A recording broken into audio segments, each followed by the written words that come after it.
question. I would like to do the system better than talking.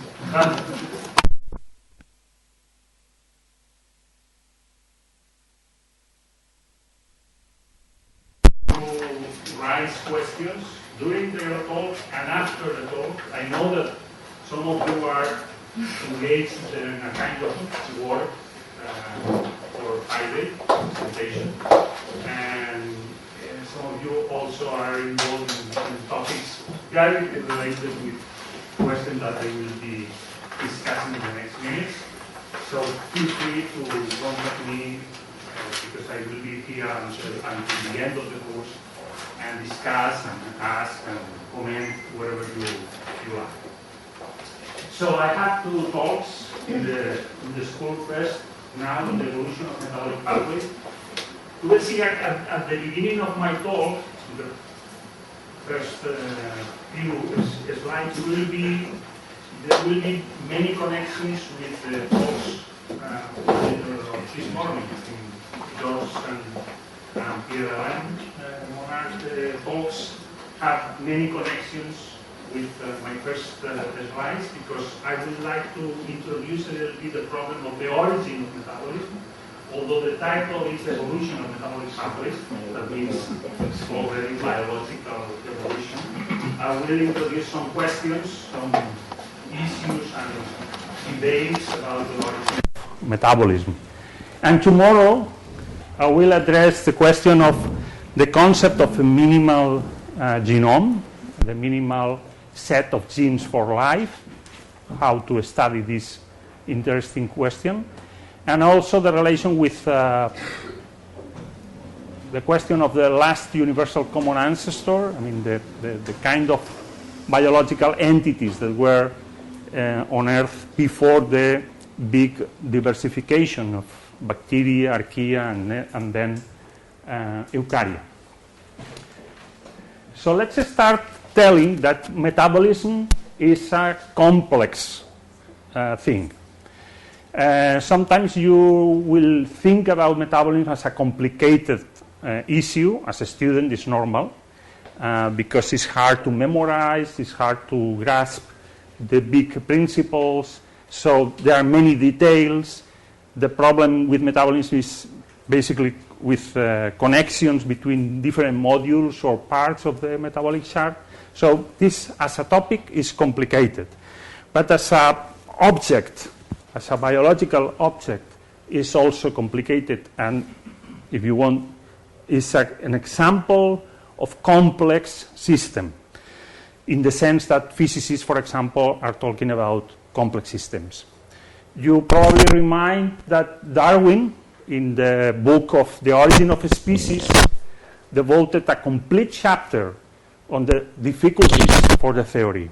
And one of the difficulties for him to address was the explanation of how complex systems, in that time complex organs, in animals, in the case of the animals, the eye, emerged by natural selection. Of course, the eye, at that time, 19th century, was one of the best examples of complex thing. If you think about biology, I mean, all the complexity of the eye with the lenses and all the intricacies that make possible to focus the image and have the three-dimensional image, and so on and so forth. So he was explaining the mechanism of natural selection to address the question of the origin of complex organs.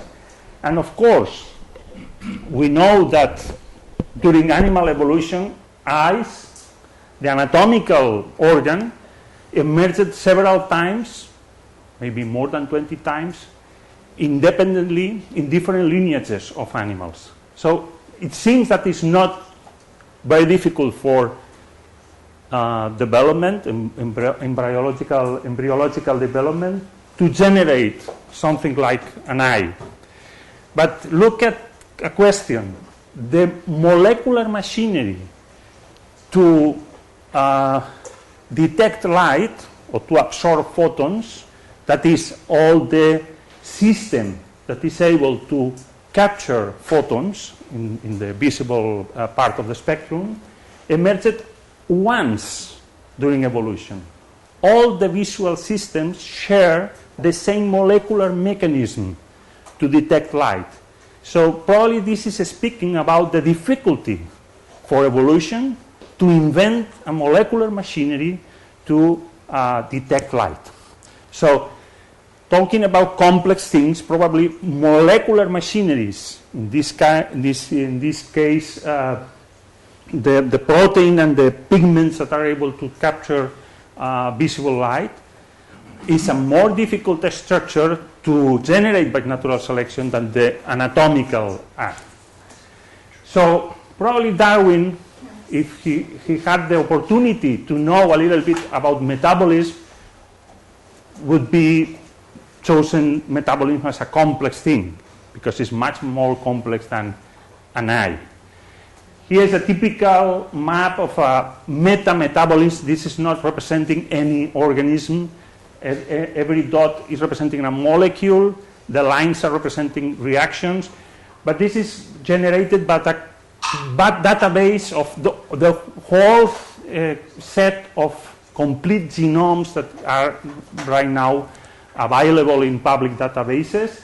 So this is the set of reactions that biochemists are describing and accumulating in the databases. So this is a kind of metabolism. And every single species on Earth have a subset of those reactions as a metabolic pathways. For example, E. coli have some parts of the map. You see in gray, all reactions that are absent in E. coli. So E. coli, as an example of a single cell able to do many things on using carbon sources from the environment, have a subset of the possible reactions. The same is true for Homo sapiens, for example. It's a different subset of reactions from E. coli. So probably if you consider the whole thing, the whole map for E. coli, that is a example of free living bacterium, then you can consider some small bacteria I will talk about tomorrow that are adapted to the intracellular life. They are those bacteria that are living inside other cells, so they have a simplification or reduction of the metabolic network. For example, Buchnera firicola is the example of a tiny bacteria living inside aphid cells. So if you see, if in comparison to E. coli, this is the metabolic chart of E. coli, Buchnera is a small subset of those. For example, for those that are familiar with metabolism, this circle is the Krebs cycle, right? That's a typical way to represent, this is glycolysis. So this is the Krebs cycle in E. coli, this is complete, and then in Buchnera is only one reaction. It's not an isolated reaction, it's a reaction that is connected to other parts of the metabolism, but the messages that you have is that you have different situations, different lineages adapted to different environments, so you have different combinations of reactions to transform chemicals that are in the environment to the cell components. So this is kind of definition of metabolism. The chemical machinery able to transform sources of carbon and other elements and energy from the environment for the building of everything in the cell, what is called by microbiologists biomass, right? The mass of everything in the cell. So from bidimensional representation of metabolism to this kind of representation that is trying to transmit a little bit more about the complexity of metabolism. This is a graph generated computationally with all the possible metabolites in E. coli and all the possible reactions. It doesn't mean that in every moment of the life of this bacterium, all the reactions are on. Sometimes some reactions are connected and sometimes some other reactions are not non-functional, depending of the environmental conditions. So these kind of representations that are telling more or have more information than just a simple bidimensional representation. In this case, more than 1,500 reactions and more than 700 metabolites. So it's the way today, thanks to computational tools, we can study the interactions between different reactions, the possibility of transformations that are impossible just to see by eye directly with the knowledge we have in the textbook. So computational science are helping to understand and to disentangle a little bit this complexity of all the reactions working together in the cell. So the big problem is how to arrive to this kind of complexity from a situation like the origin of life, with primitive systems, small sets of reactions, and how all the possible combinations of reactions have merged along the evolution. So this could be a good problem to talk about.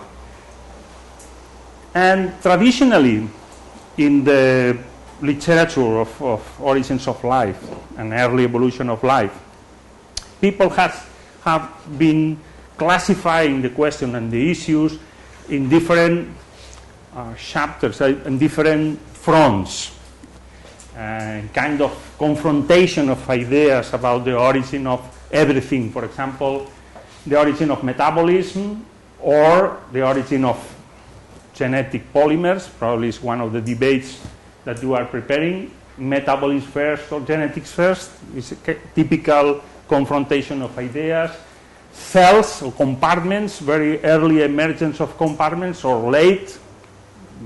This morning we had 2 talks and the reference to the compartments were early or late, depending of the speaker. And then also referring to the kind of metabolism, the mode of metabolism, whether metabolism was first heterotrophic, that means that cells were feeding on organic chemistry of prebiotic origin.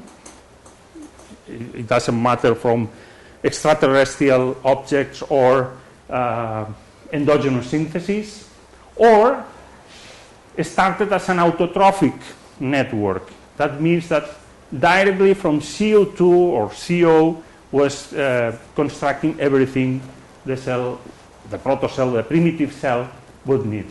This heterotrophic origin usually referred as the organic soup theory or organic soup model.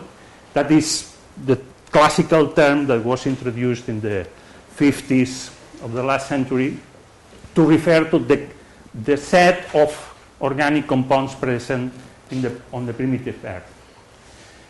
About the autotrophic origin, I will talk a little bit later, but there are several models raising the possibility of kind of network of reactions from CO2 to the organic.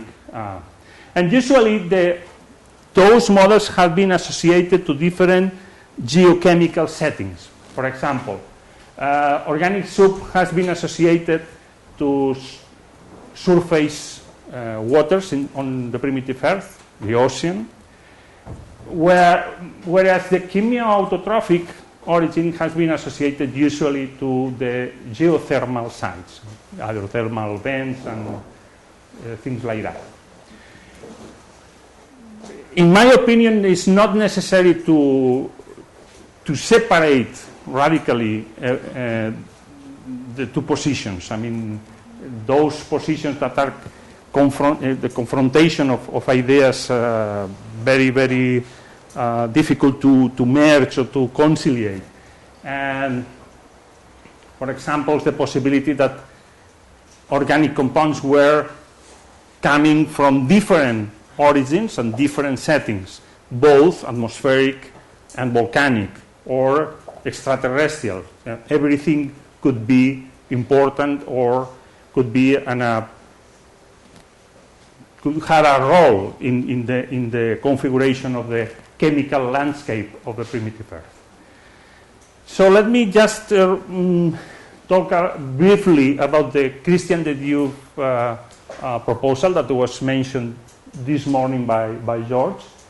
The idea of how to build a scheme to try to put the ideas and try to propose experiments to test the possibility of going from very simple chemistry around cosmic chemistry, meteorites, comets, or whatever, volcanic chemistry, and the compounds associated to this chemistry like thioesters and pyrophosphates that were, if you remind, the ingredients starting all the reactions that were shown this morning. So for Christian de Dieu, in this proposal that was more or less well explained in this book, Singularities, in 2005, you will find more information in the book. The critical point was the invention of catalysis by RNA. This is the critical point. Because if you see this part of the scheme is referring to just chemistry on the primitive Earth related to the origin of, for example, multimers that were already explained this morning, that is polymers of amino acids that are not genetically instructed, mineral catalysts, and the heterogeneous mixture of different kinds of molecules, including nucleotides. So this could be a kind of messy chemistry that was focused on different reactions, on a small set of reactions after the incorporation of RNA as a catalyst. Ribozymes would play a role important in the sense that would select some reactions, but also had the ability to adapt and to evolve. RNA can evolve, so natural selection could start just at this point in the scheme, selecting among the different possible reactions that, for thermodynamical reasons, were able to be present on the primitive Earth, just a small set of reactions that will result in this chart of metabolic pathways that we see today. So for Christian de Dieu, it was important to draw a line, a connection, a continuity between primitive chemistry and biochemistry. It's not clear how that happened. I mean, the details, we don't know the details. So it's very difficult to go from prebiotic processes to metabolic processes. I will discuss a little bit more about that. So this kind of schemes like the Dubes is a kind of very precise way to present a kind of heterotrophic hypothesis. For the Dube, the origin of those processes were chemicals that were previously present, organic building blocks were present on Earth. So whether from cosmic origin or volcanic origin, all there were ingredients that were present on Earth. So this was for the first time the proposal of an heterotrophic origin we recognize that was developed for the first time by Alexander Oparin, that was a Russian biochemist that in the 20s and 30s of the last century was publishing some books about the origin of life. This is 1936 book that was translated into English in 1938, and that was more or less known in different Western countries. So the idea is collecting information from different fields. He proposed that the chemistry of the of the primitive Earth was prone to generate a huge diversity of organic compounds that were the ingredients, the raw matter, for the origin of the first cells that were, by definition, consumers of those organic compounds. So, by definition, were heterotrophic. So, cells that were, in the absence of oxygen, fermenting those compounds. That was the inspiration of pairing, was the kind of life you found in many microorganisms that are able to consume organic compounds in the absence of oxygen. So they are able to construct everything, but also obtain ATP in a completely independent way from any electron transport chain. But of course, there are other scenarios and other models, as I told you before, that are claiming about the possibility of going directly from CO2 to the different cell components.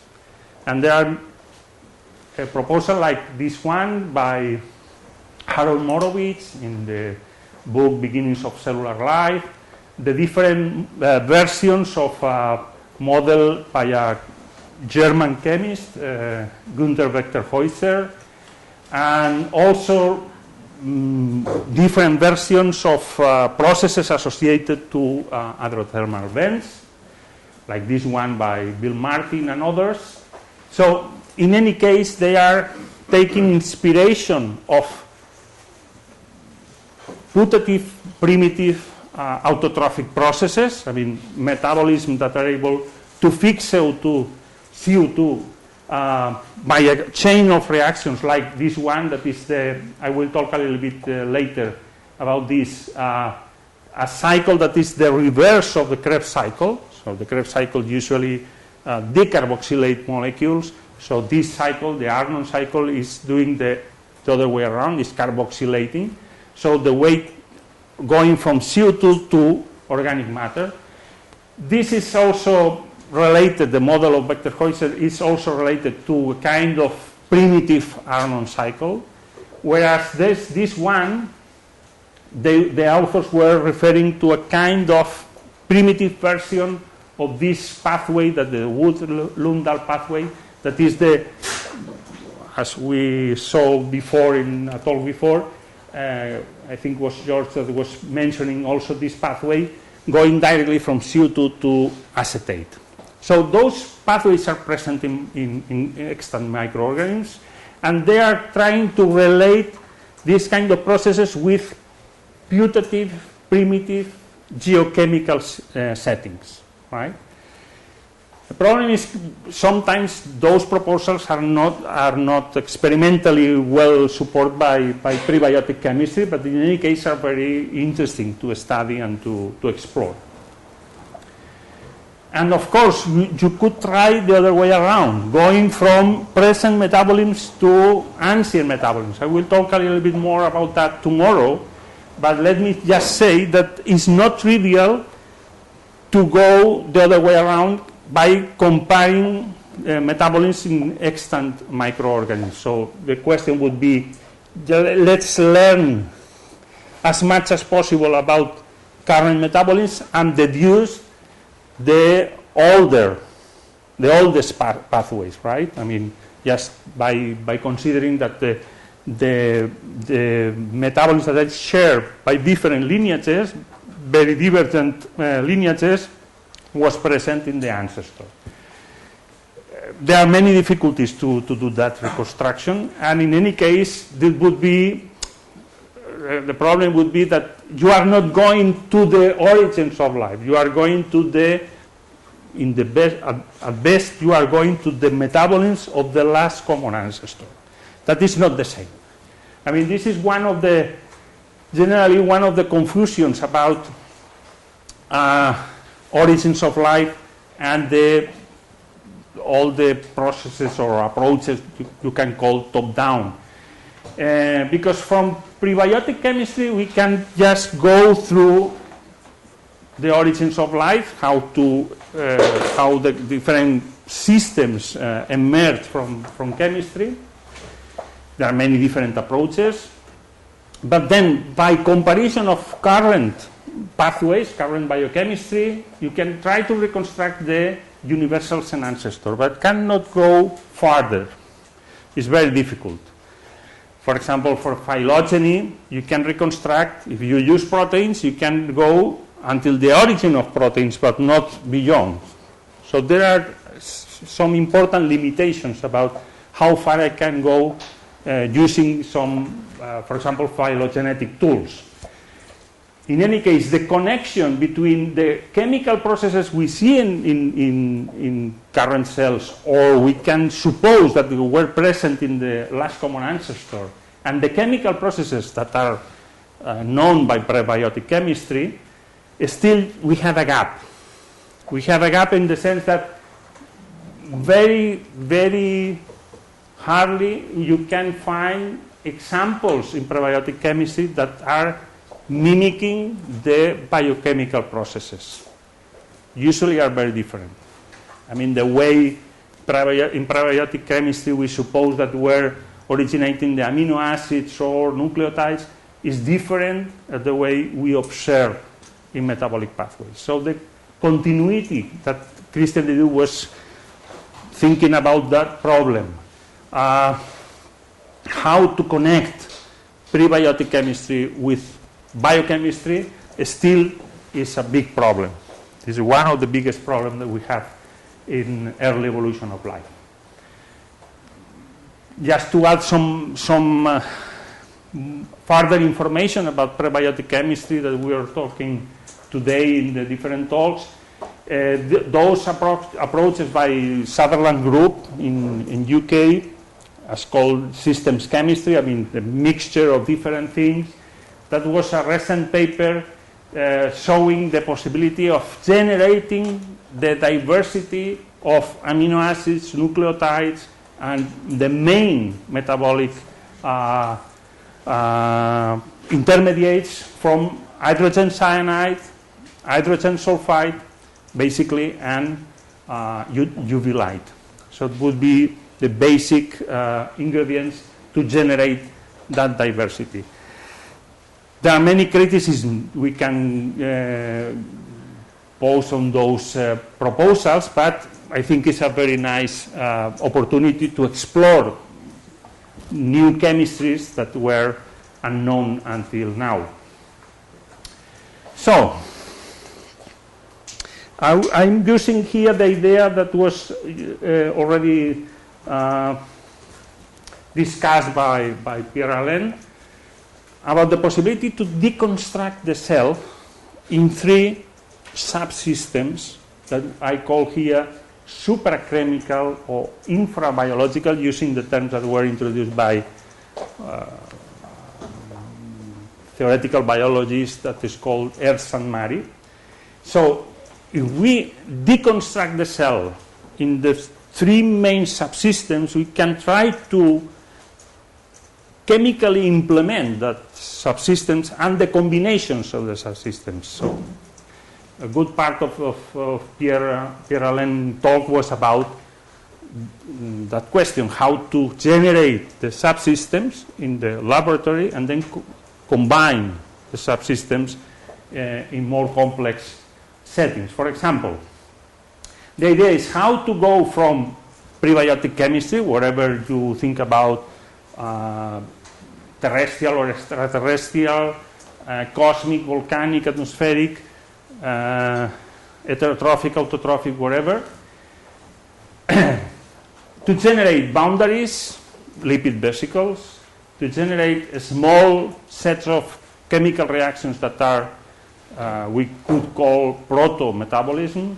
and template chemistry, the origin of information that can be reproduced and replicated.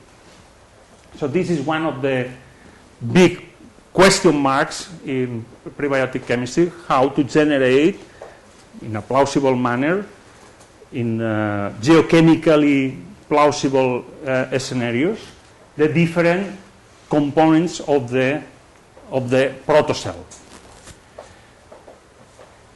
There is a property, I would like to insist here now. There is a property that is common to the three subsystems. That is autocatalysis. It is important to grasp the question of autocatalysis as the way the system, the chemical system, is generating a bigger amount of the components of the own system. So we start with a component like this one, A. We use chemicals that are present in the environment, and then at the end we regenerate A and more. Stoichiometrically, more than one. Okay? Could be 2, 3, 4. That is the way the chemical system is growing, not only maintaining, but growing. That is something that you see in biological systems.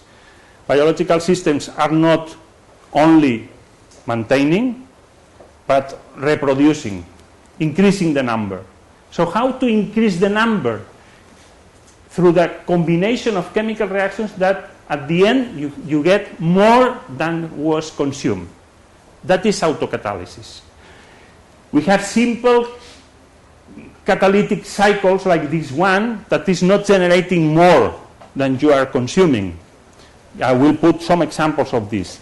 These catalytic cycles, I mean, molecules that are consumed and at the end are regenerated, but you have a regeneration that is equal to the amount that was consumed. So you don't have growth.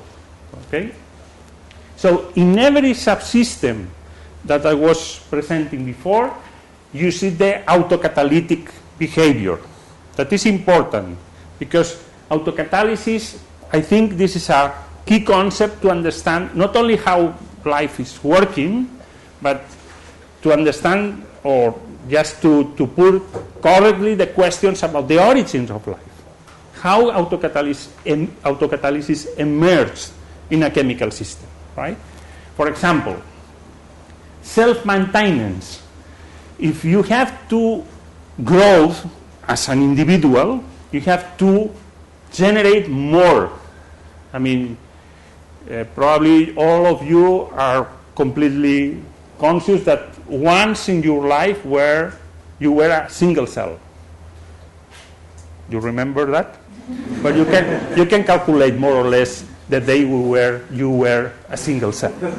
But now obviously you are more than a cell, right? So you have to grow. Okay? You have to generate more biomass. Okay? And then cells have to reproduce. One cell to generate 2 cells, and so on and so forth. So you need more than the cell components, generate more components. You have to generate every time the cell is reproducing, have to copy at least completely the genome. I mean, all the set of genetic information have to be transmitted to the next generation, so have to copy everything. So it is representing a polymer, double polymer, like DNA. At the end you have 2, okay? And the own cell, you have a vesicle, as we saw in the Pierre-Alain Monard talk, just adding more amphiphilic molecules, you have growing and division. So one vesicle, at the end there are 2 vesicles, right? So this is important. Autocatalysis is present in every single process in the subsystems that we recognize in the very simple situation of a cell. So the explanation of self-maintenance, self-replication of information, and self-reproduction is related to autocatalysis. And there are nice examples, we saw before, nice examples of cell replication in the test tube, chemical systems that are able to self-replicate, nice examples of self-reproduction of vesicles, but we have no good examples of self-maintenance. I mean, sets of reactions that are going autocatalytically. I will explain a little bit more. We have examples in current metabolism. You have the opportunity to take a biochemistry textbook and explore the textbook with the eyes of autocatalysis. You will never find those kind of drawings in a biochemical textbook. No way. I mean, no biochemist, there is no biochemist drawing, for example, glycolysis this way. Never. Glycolysis always is represented as a linear set of 10 reactions from glucose to lactate, for example.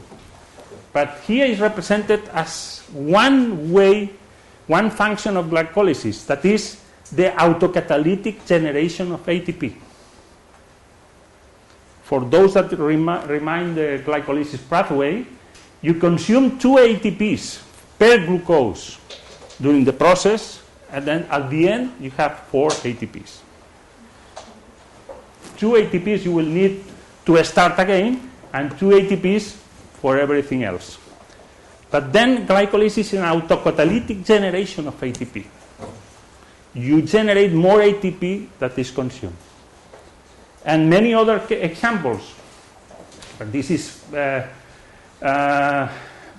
so-called glyoxylate cycle, that is some microorganisms and plants are able to synthesize carbohydrates from acetate. That is the way, one way to represent the cycle is this one. I mean, the autocatalytic generation of oxalacetate. But then there are many examples of simple catalytic cycles that are not so interesting from the point of view of my explanation, but there are many other examples of catalytic cycles in current metabolism. It is interesting, for example, to discuss about the autotrophic pathways. I mean, how current organisms are able to construct everything from CO2. Probably you remind Calvin cycle. Calvin cycle is the process that is used by many bacteria, particularly cyanobacteria, and then chloroplasts, plants. The way plants are fixing CO2 is by the Calvin cycle. So Calvin cycle is represented here. This way is not immediately apparent how C3 is equivalent to C5. In metabolism is completely equivalent. So the idea is with 3 CO2 you generate more organic matter. And there are other ways to do the same. For example, this one, to generate oxalacetate from CO2, is the reverse Krebs cycle or Arnon cycle. And those are different versions of the so-called hydroxybutyrate cycles, versions that you could find in different microorganisms. And at the end, all those are autocatalytic in the sense that are generating more compounds that are consumed. Okay? There is one exception between the known, probably there are more pathways in nature, but those are the ones that have been described until now. And one exception to the autocatalytic scheme, that is one. That is that was already commented, from CO2 to acetate in a linear way. You are generating acetyl-CoA, but not the members of the cycle that are coenzymes or metals. Right? So this is a radical difference in the organization of the autotrophic pathways in current organisms, the autocatalytic processes, and the catalytic cycle in the version more simplified. Well, tomorrow I will insist a little bit more about that,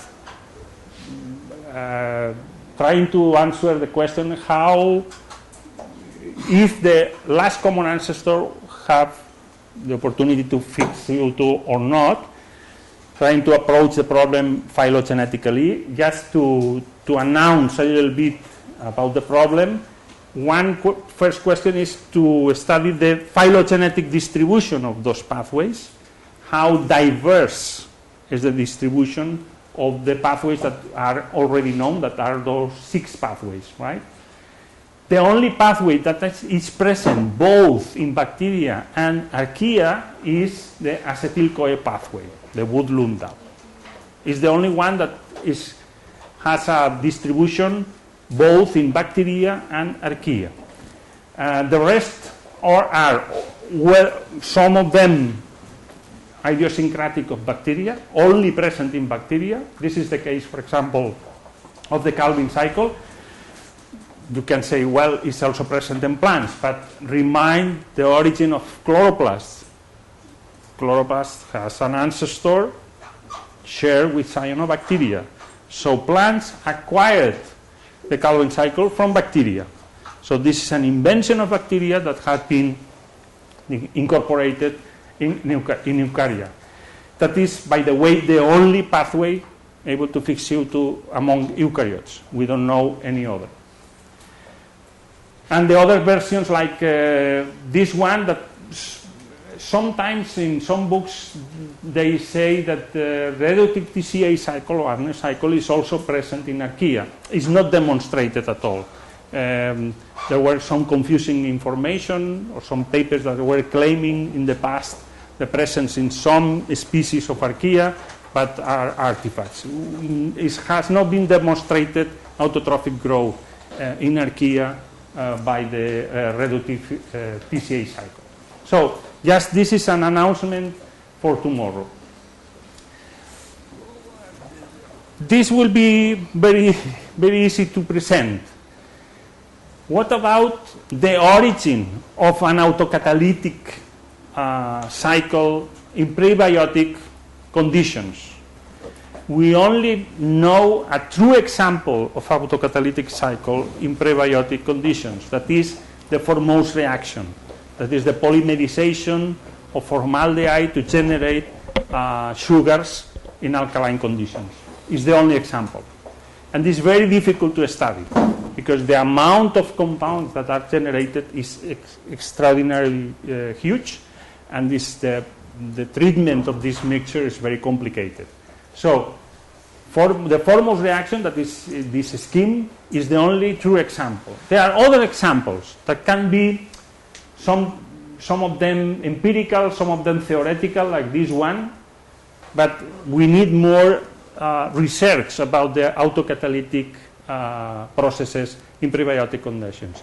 This is one of the big limitations, in my opinion, to talk about the origin of metabolism, because we don't have good examples.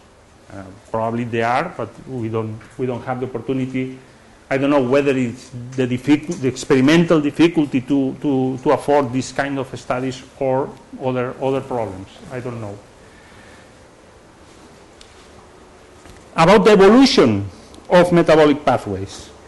Well, there are several models, of course. If you look at the literature, you have the classical models by Horowitz of the retrograde evolution of pathways from the last step to the first one, the other way around in the 50s by Granick, in the sense of from the first step to the last one. But of course, I think the model that has more explanatory power is the one that is claiming that pathways have been originated by a patchwork assembly of different enzymes that are emerged by gene duplication. So I will try to present some evidences about that. This is a representation of some pathways like glycolysis, pentose phosphate, some amino acid biosynthesis and nucleotide biosynthesis, and the one that is colored is the representation of the enzymes participating in those enzymes that are in those pathways that are sharing the same domain. I mean, the same kind of three-dimensional configuration. That is one of the more used in metabolism. This is the so-called alpha-beta barrel.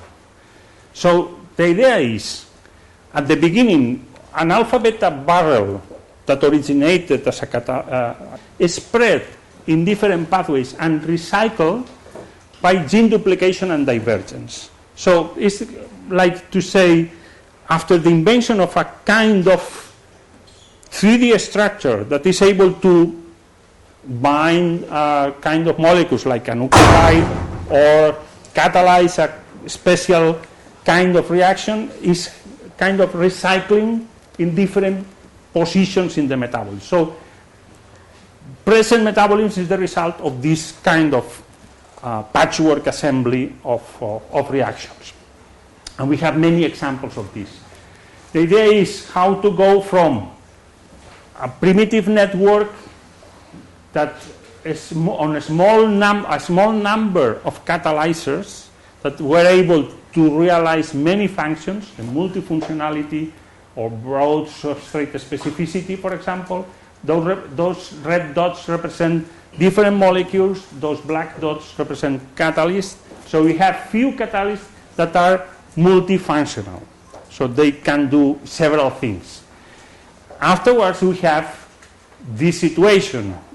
In current metabolism, you have many catalyzers that are very specific, and some of them are multifunctional, and the expansion of specificity probably is due to this gene duplication and divergence, because we see homologous enzymes in different parts of the metabolism.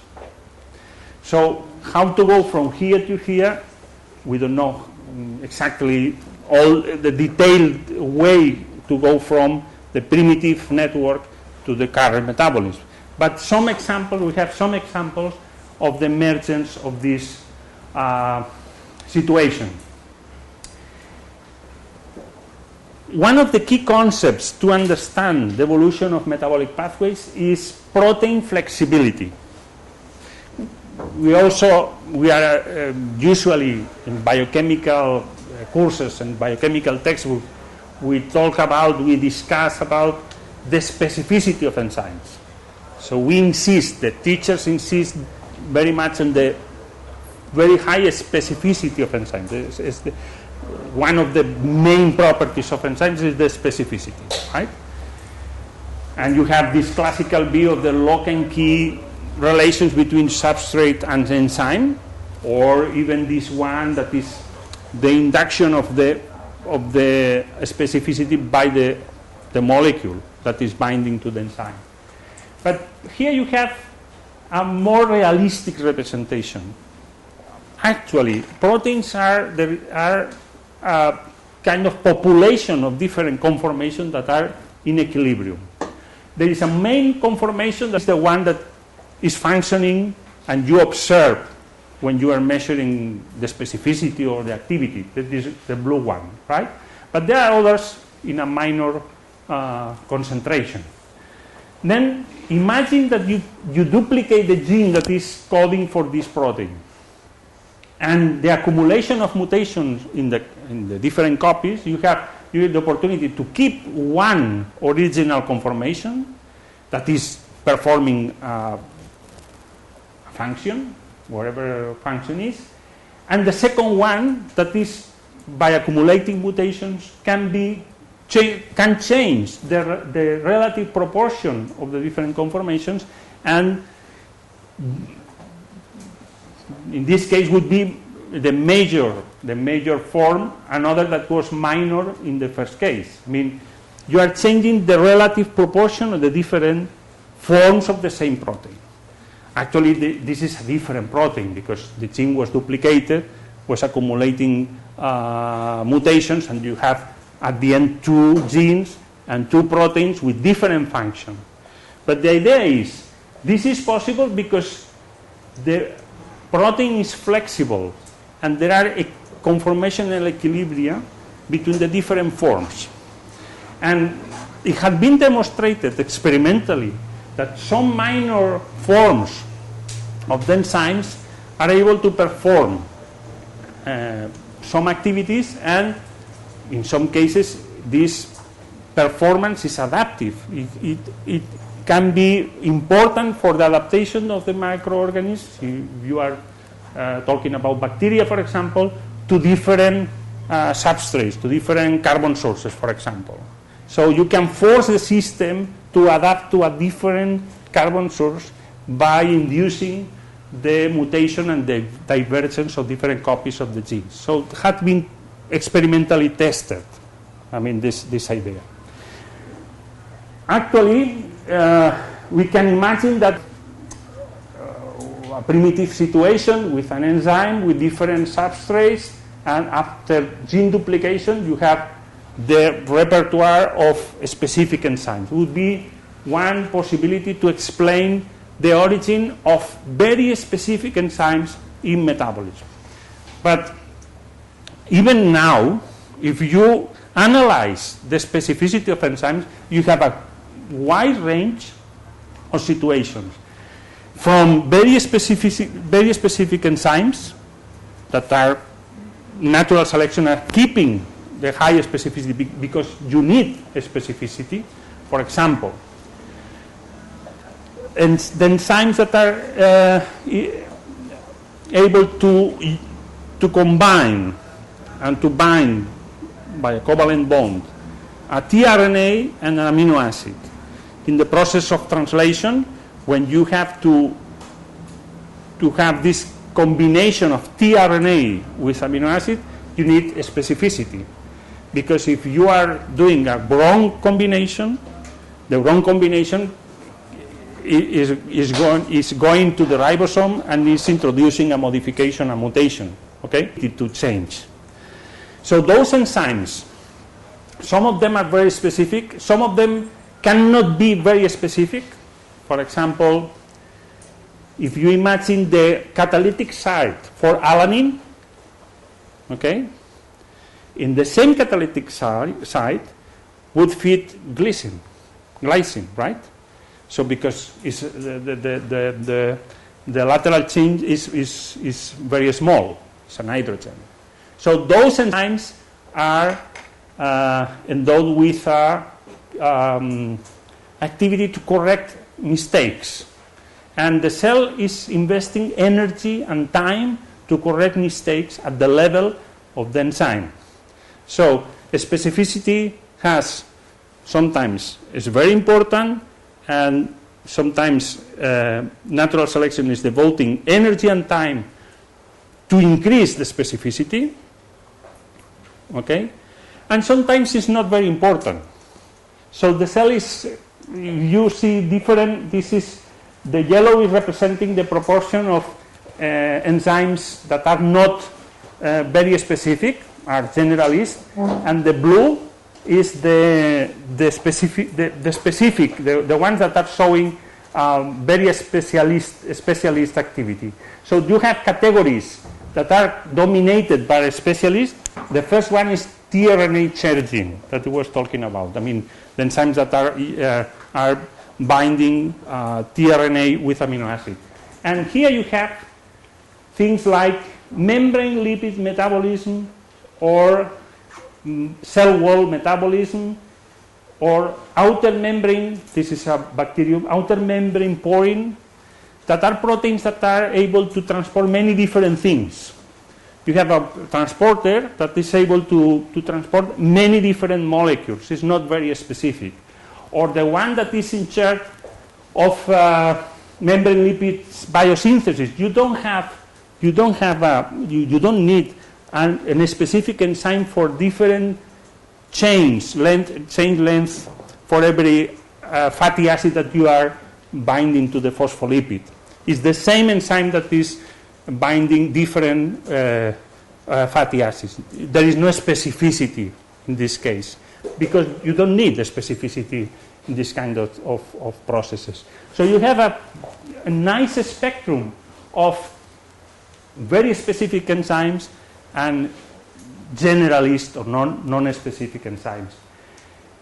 The distribution of pathways is not random. I will talk a little bit more about that. But pathways that are located in the central core of metabolism, like glycolysis, the Krebs cycle, pentose phosphate, are in this part of the graph. You cannot read but you can believe me. So those central pathways are in this part.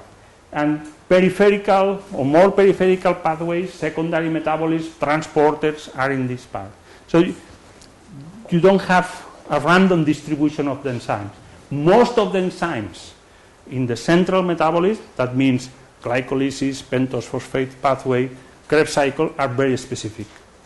So this is not very strange that textbooks and teachers are insisting much about the specificity, because history in biochemistry, biochemical history, has been built on the study of the central pathway enzymes.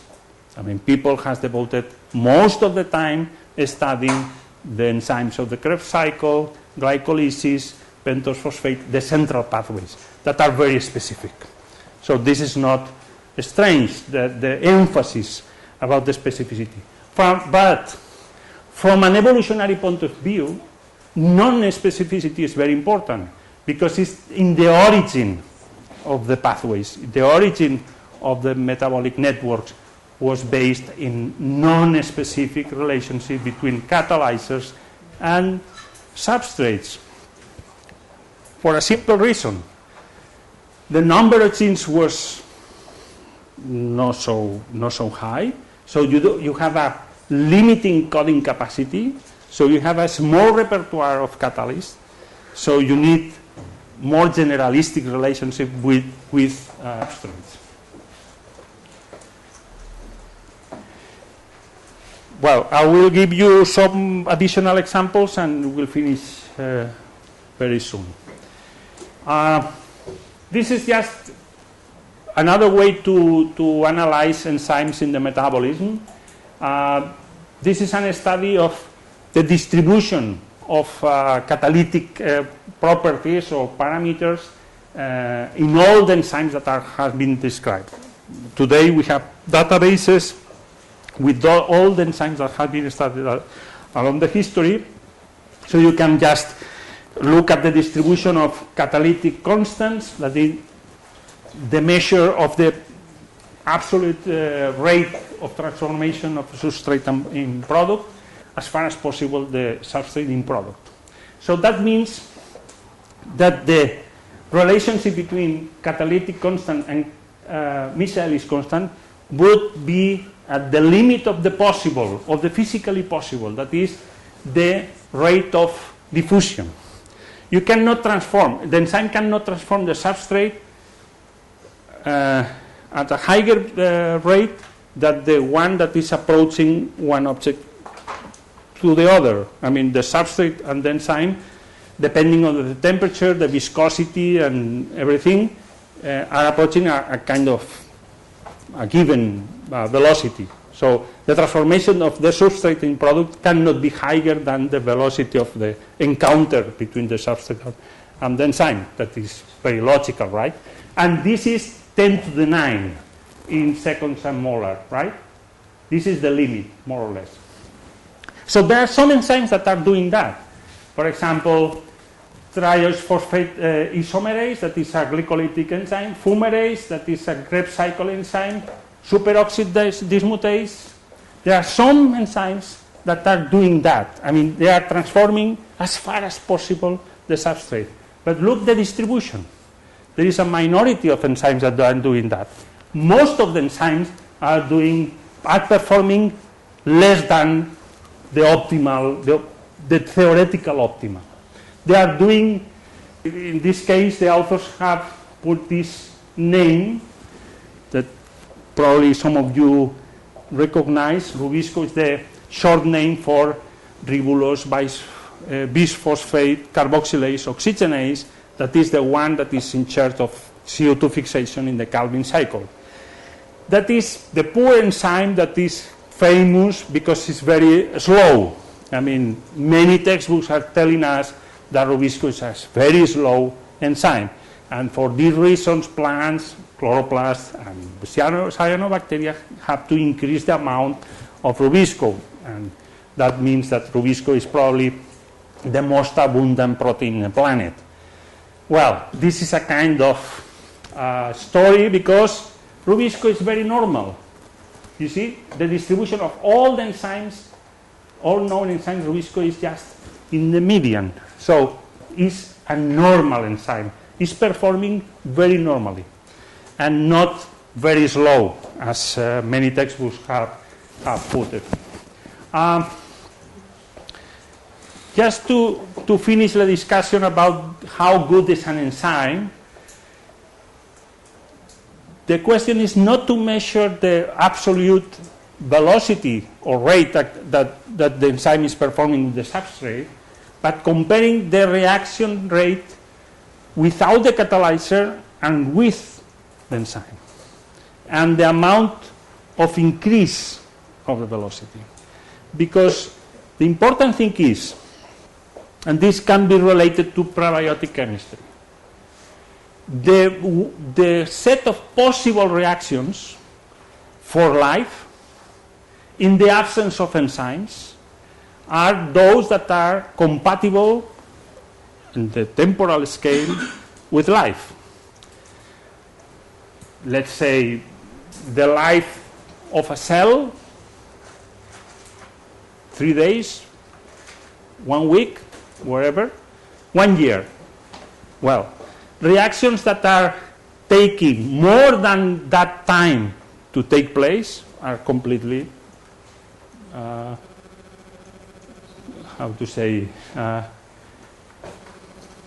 non-useful, right?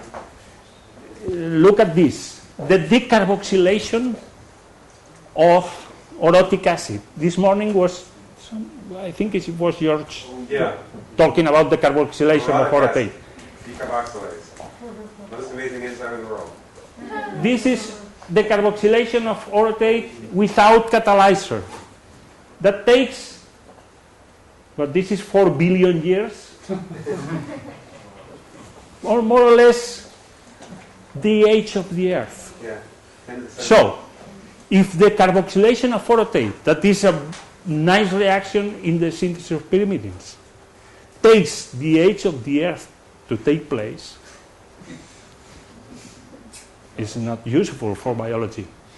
But the enzyme that is able to catalyze the reaction is performing at this. It's just several orders of magnitude, right? This is a very, very slow reaction that is the time compatible with the life of a cell. Everything is put in the scale of catalyzed reactions that are, this is 1 minute, so fractions of seconds or less. I mean, catalyzers are just increasing the rates of chemical reactions in a scale, temporal scale, that is compatible with life, right? So, for prebiotic chemistry, any kind of catalyzer, primitive catalyzers, minerals, metals, whatever, are needed to bring reactions to the temporal scale of a cell, of life, right? And in present metabolism, we have these spectacular examples. One of these perfect enzymes was carbonic anhydrase, that is performing very well, but is catalyzing a reaction that per se is very, very rapid, that is the hydration of CO2. So, has no merit at all. I mean, it's not very good enzyme in the sense that it's not working with a very, very slow reaction like orotate decarboxylase. That is very nice. So, just to, I want to finish in a few slides. Those are different ways to represent the distribution of enzymes in metabolism, just to insist in the idea that it's not an even distribution of catalyzers in metabolism. For example, central metabolism, that is the red line, is dominated by very specific and very good performing enzymes. Secondary metabolism, that is more peripheric in the network, is performing not so good. And you can imagine the metabolism like an onion.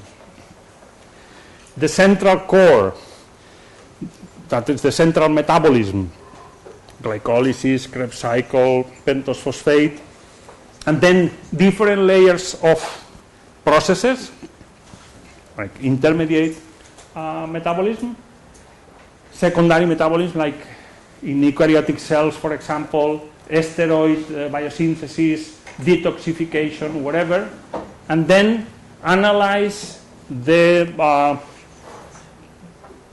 potential evolvability of those enzymes. We have performed this with the metabolic pathways in humans in comparison with different species of primates and also mouse and rat, and it's very clear that enzymes working in central pathways are more fixed and evolve slower than the enzymes working in peripheric parts of the metabolism.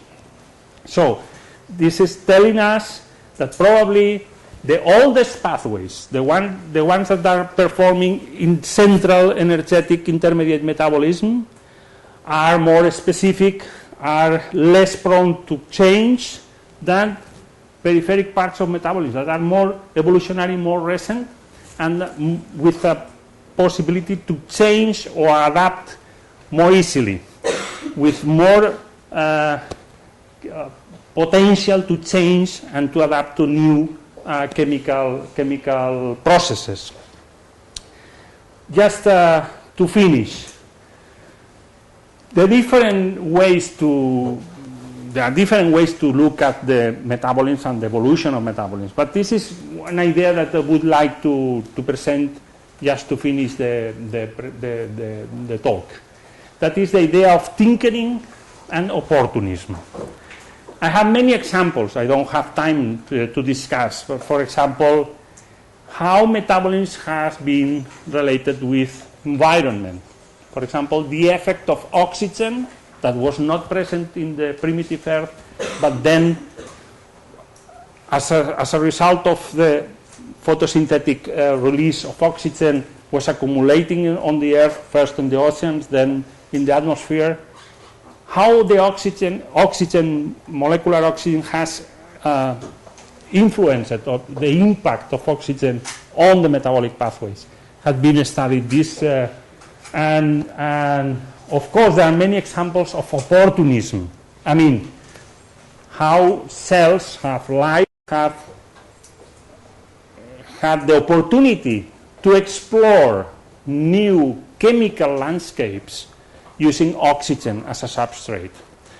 I mean, you have many examples of organisms that have not been adapted to oxygen, that is the strict anaerobes that are living in marine sediments or mammals' guts, for example.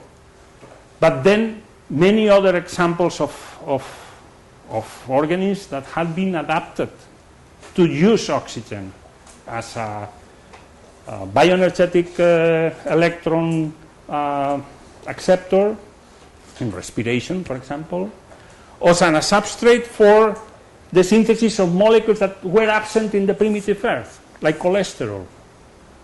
Cholesterol was completely absent. Why?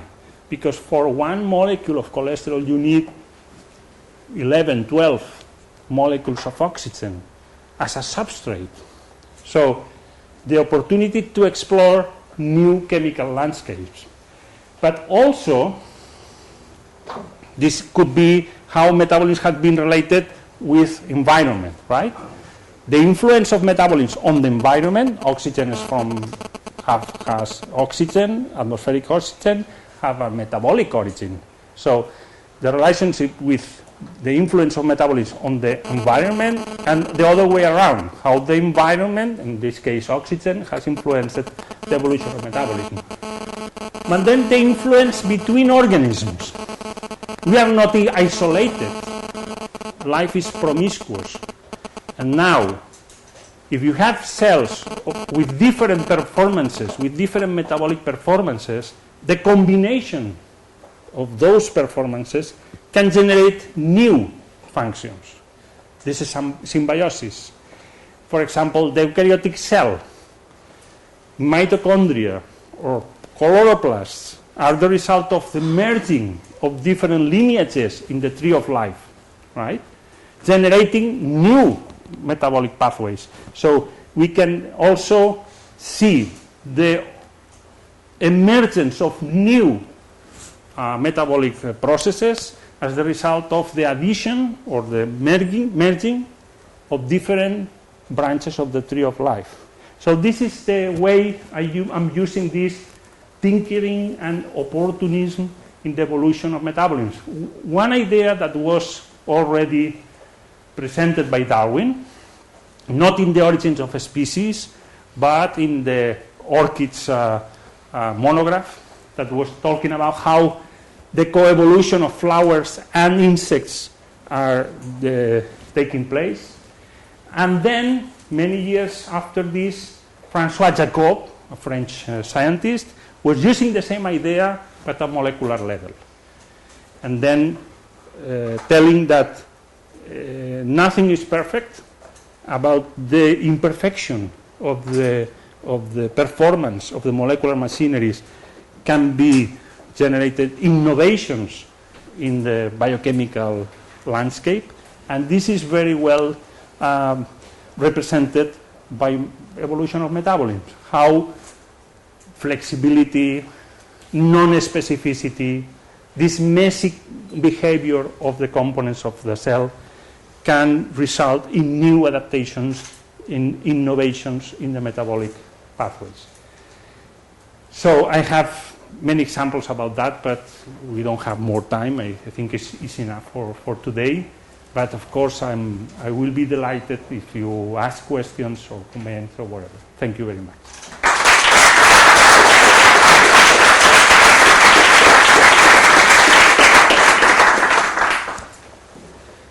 Yes. So you mentioned that there's these core metabolic functions that are highly conserved, and they're not really evolving as much anymore. And then there's these sort of periphery functions that are seeing lots of variation. And a lot of people have focused on those core functions because those are probably associated with, LUCA and very primitive metabolisms. But do you think it would be wise to study not the functions necessarily, but the means by which these periphery functions are evolving as an analog of primitive metabolic pathways? Do you think that would be viable, or do you think that modern biology is too removed for that to really provide insights? Well, the easy way to do is this top-down approach, comparing different metabolism in different lineages. Mm-hmm. And you are right, if you are focusing on central pathways, you will probably have the opportunity to reconstruct the oldest pathways. Mm-hmm. But that approach has many problems. Mm-hmm. And for example, analogy would be one of the possibilities. The possibility that very different structures, or structures with different origins, mm-hmm. performing the same function. Right. This could be a problem, because you could see this like two different structures that are not shared, mm-hmm. so it's not present in the core of you are deducing in the ancestor, right? Mm-hmm. So probably, if I understood the question, to study the sharing of functions more than structures, mm-hmm. and sometimes is very helpful. And you can also have the problem of not only the substitution of different structures doing the same, but also the independent losses of functions that can be performed in another different way, right? Tomorrow we can discuss a little bit more about that, but sometimes, for example, the classical studies of gene essentiality that is performed just taking out one by one the genes have this problem. Sometimes you have essentialities that are seen as one by one as essential genes, but then combinations of genes can relieve this essentiality. So the results can be different. So it's very easy to say, mm-hmm. but very difficult to do. Yeah. Yeah. There is any evidence of autocatalytic RNA? Yeah, sure. The autocatalytic means Only also RNA? So Yeah. ribosome not in the sense. You mean RNA self-replicating RNA? Yes. Not in the sense that a ribosome that is able to copy the whole length. In that sense. This is the dream of many people, trying to synthesize or to find in the laboratory RNA that is able to copy from the first to the last nucleotide. Would be very nice. Is no reason to think about the possibility of that, but quite not. But nobody has found it, not yet. Maybe tomorrow, we don't know.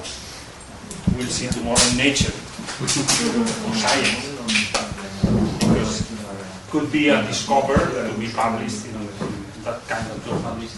But there are many examples of RNAs that are catalyzing the self-replication of the RNA, but just merging fragments with ligase activity, for example, right? Yeah. Probably tomorrow in the talk by Pierre Alain on RNA world, we can discuss about that. The possibility to find RNAs that are able to synthesize themselves by merging fragments.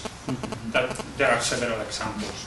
Jerry Joyce, for example, published several years ago a nice example of an autocatalytic growth of RNA, catalytic RNA, with exponential growth.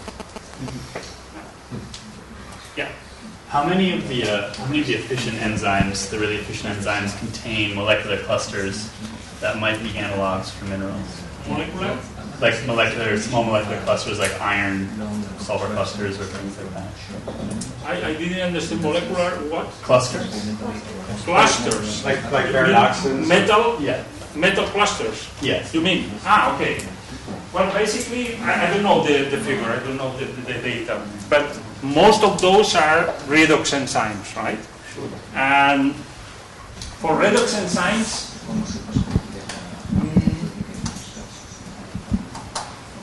I mean, I don't know the exact figure, but most of them would be relatively specific, in the sense that not so very specific as an intermediate metabolism enzyme, but not very, very generalist. I would say intermediate.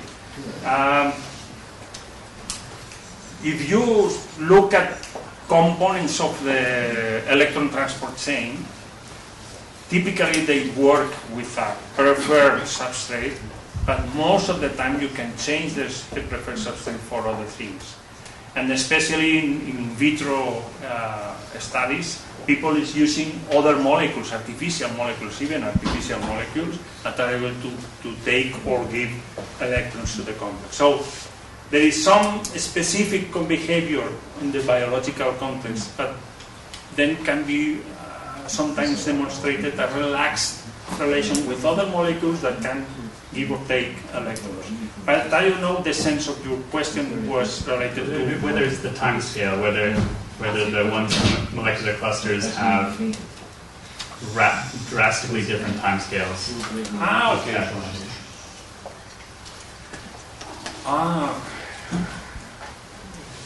No idea.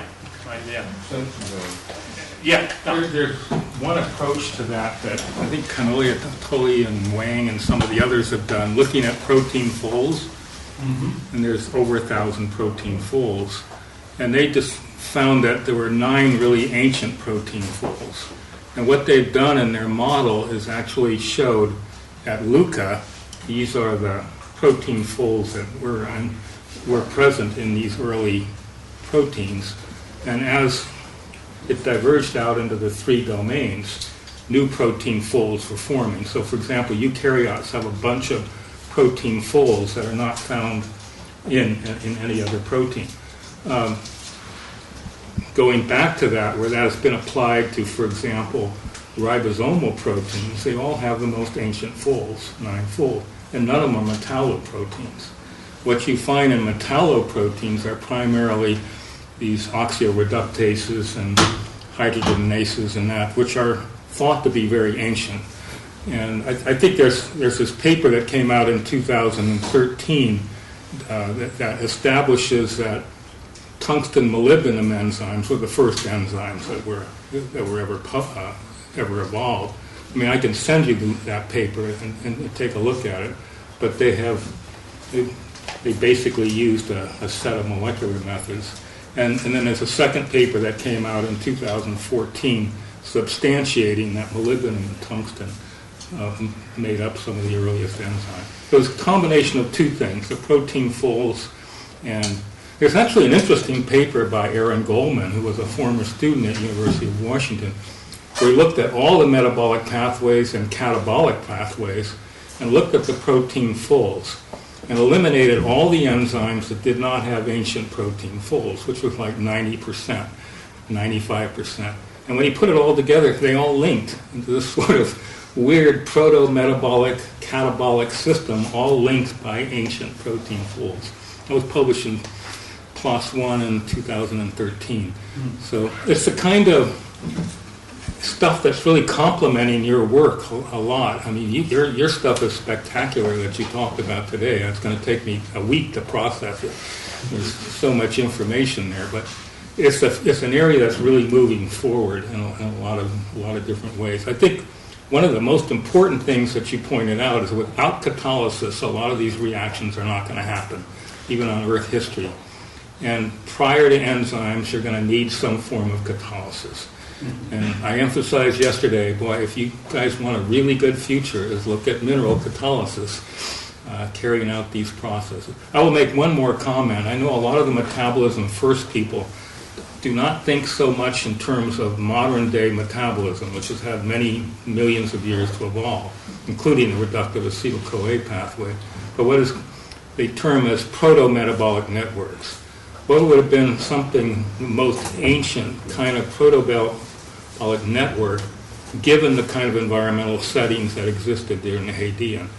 And that if we say that all metabolic pathways today are chimeric, that is that they evolved separate steps separately, and they have actually selected out some bad sets and had others. For example, we see Rubisco in some high temperature archaea, but that's the only component of the Calvin-Benson cycle we see in that organism.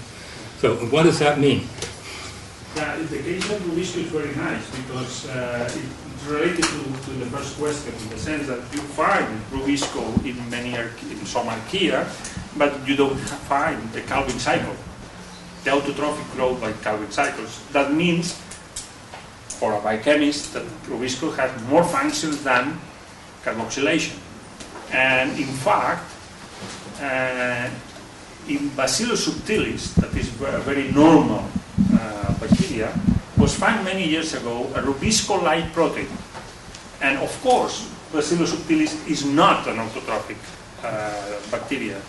And that Rubisco-like protein is involved in methionine metabolism, amino acid metabolism. It's doing a completely different reaction. So, this is an example of tinkering. That is the reuse of protein domains or even complete proteins that are performing a function in some enzymes, in some species, a completely different function in another one.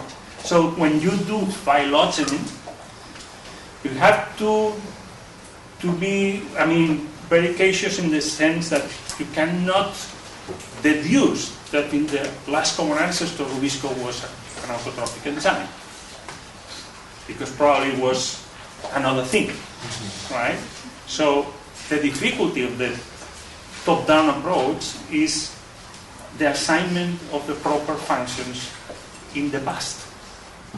So we are just guessing about the presence of the enzyme, but we have no clues about the function. So this is one of the hard works of the evolutionary biologists, the reconstruction of the past, just guessing about the function that originally had this structure. So this is a very difficult task. Yeah? question is very similar. You mentioned the early enzymes, like early metabolism, could be not very specific. It could be not too specific. On the other hand, the core metabolisms, they are the most conserved metabolisms. They are very specific. Yeah. Why is How to explain this? Yeah. It's apparent contradiction, right? yeah. I mean, the question is that I was saying that probably the ancient metabolism was performed by non-specific enzymes, right? A small set of multifunctional enzymes.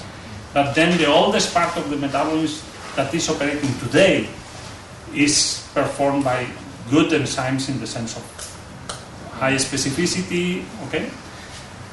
But then it's the same question that John was posing. I mean, you are talking about current metabolism after a long period of evolution and adaptation to a very vital and central and basic performance of the metabolism. That the glycolysis, especially the second half of glycolysis, that is almost universal, a part of the citric acid cycle, a part of the pentose phosphate that you need, or every species need to synthesize nucleotides. So there are some parts of the metabolism that are very old, but are the result of a long story. Then enzymes at the beginning probably were non-specific, but we are now studying the enzymes after the story of historical evolution of this kind of, essential enzymes that you need some degree of specificity, and natural selection is keeping this specificity because it's vital. You cannot fail in the basic transformation of the cell. So every change in those enzymes probably are deleterious. So they are kept in a very fixed way. But this is the result of history. We're talking about, at the beginning, we presume that the small set of enzymes performing in primitive cells were not very specific, but then when you see the result of the long story of evolution, especially in the shared pathways, those are essential and specific enzymes. What do you think about the possibility of having iron as one of the main components for the first kinds of metabolism? For example, ferrous iron as an electron donor or ferric iron as an electron acceptor. Do you think it could be a good candidate for the first? Iron as a donor of electrons or For example, or well, as far as you have iron, why not? I mean, there are examples of current species of bacteria that are using iron as a source of electrons, right? And if in the primitive earth iron was abundant, why not? it's because I have here that iron, as a ferrous iron, was dissolved in the oceans of the primitive earth more than today. Yes. In a very high amount of. So I don't know, who knows, maybe. Yeah. I don't see any special problem. As far as the opportunism of evolution is that whenever you have an available energy, electron or carbon source, can be just used. So electrons from iron, today we have examples of bacteria that are using as a source of electrons iron. And why not in the past? Yeah, of course. Yeah. As you said, there are not many biochemistry books that actually depict the reactions as with autocatalytic eyes. Yeah. Is there a book that actually doesn't? I don't know. I was just drawing this in a review that I published 2 or 3 years ago in the Chemical Society reviews, and I was just trying to draw the things in a different way looking for examples of catalytic and autocatalytic cycles. So those examples are in my review, but are not taken in a book because I don't know. If you know the book, please tell me. No, I was curious about that. No. You know, one of the problems is that most of, almost every textbook of biochemistry is written thinking on medical students, medical school students. So most of them are human biochemistry, right? And are very classical in the way they present metabolism, only with the aim of presenting then pathologies of the metabolism. Then you have the microbiological point of view. That is very nice because they are presenting diversity. I'm interested in diversity and evolution, so I prefer much better microbiology-oriented textbook. But then, again, it's a very classical way to present glycolysis, fermentations, Krebs cycle. Is always the same scheme, right? The only book that has tried to introduce some evolutionary thinking is the last 3 editions of the famous Robert Stryer. That is, again, is a medical school textbook, but contains many evolutionary information. So it's a very nice experiment to look for the evolutionary aspects of the evolution of pathways, the emergence of some molecules like cholesterol after the oxygen in the atmosphere, the phylogeny of some enzymes, the origin of some domains, and a combination of domains, catalytic and regulatory domains in different enzymes. That is kind of tinkering how, for example, allosteric regulation emerged. Sometimes it's the recycling of a catalytic subunit and use it as a regulatory subunit. So you have also many examples. ATPase is a classical example. You have 6 subunits that are homologous, but 3 of them are catalytic and 3 others no, are regulatory. And are coming from a duplication before lookup. So probably it's the recycling of our original catalytic subunit as a regulatory subunit. So you can look for examples of this kind of tinkering. But again, a book with a complete evolutionary approach and kind of has not written, not yet. Probably after my retirement, I will the whole time for writing kind of a book.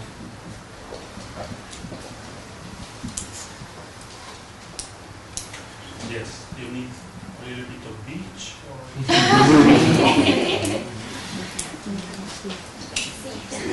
no more questions. Thank you.